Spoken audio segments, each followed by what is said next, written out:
இன்னைக்கு ஹஸ்பண்ட்க்கு no lunch. ஏன்னா அவங்கள வந்து 7:00க்கே வர சொல்லிட்டாங்க. மார்னிங் 7:00. நீ ரொம்ப கஷ்டப்பட்டு சாப்பாடெல்லாம் எதுவும் செய்ய வேணாம், நான் அங்கேயே சாப்பிட்டுக்கிறேன், நீ தூங்கு அப்படின்னு சொல்லிட்டு போயிட்டாங்க. நான் வந்து நைட்டு லேட்டாக சாப்பிட்டதுனால நானும் பிரேக்ஃபாஸ்ட்டை வந்து ஸ்கிப் பண்ணிட்டேன். அப்புறம் டைரெக்டாக வந்து லஞ்சு தான். ரசம் வித் எக் பொடி மாஸ் தான் செஞ்சுருந்தேன். வானல், தோசை கரண்டி எல்லாமே பிஸியாக இருந்ததுனால தோசை கல், அப்புறம் வந்து ஃபோர்க், ஸ்பூன் வச்சு முட்டை பொடி மாஸ் செஞ்சு முடிச்சாச்சு. யாருக்கெல்லாம் வந்து லன்ச் டைமில் ரசம் சாப்பிட்டா ரொம்ப பிடிக்கும்னு கமெண்ட் பண்ணுங்கள். ரசம் வித் அப்பளம் தான் அடிப்பொலியான காம்பினேஷனு.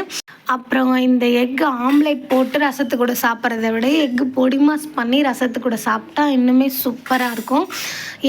நீங்களாம் எப்படி பொடி மாஸ் செய்வீங்கன்னு எனக்கு தெரியாது. நான் இப்படி தான் செய்வேன். எண்ணெய், கடுகு, அந்த முட்டையை கலக்கி உப்பு போட்டு கலக்கி அப்படியே பொடி மாஸ் பண்ணுவேன். அதுதான் சூப்பராக இருக்கும். நான் நார்மலாக வேறு ஏதாச்சும் குழம்புக்கு வச்சு சாப்பிட்றோம்னா மிளகாத்தூள், பெப்பர்லாம் சேர்த்துக்குவேன்.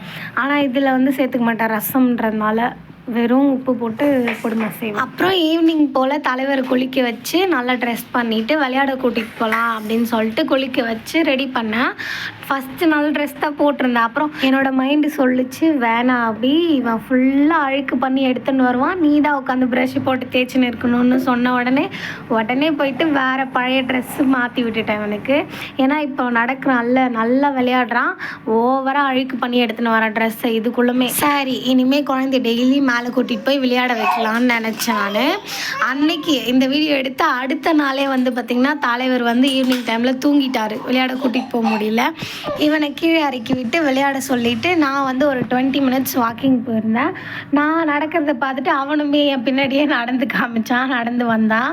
இப்போல்லாம் நிறைய விஷயம் நான் என்ன பண்ணுறேனோ அதே மாதிரியே என் பையன் பண்ணி காட்டுறான் எனக்கு. இவன் மட்டும் நல்லா குளிச்சுட்டு ஃப்ரெஷ்ஷாக இருக்கான். ஆனால் நான் குளிக்கலையே, அழுக்கு மூட்டையாக இருக்கேன். ஏன்னா இவன் தூங்கினா தானே நான் குளிக்கிறதுக்கு.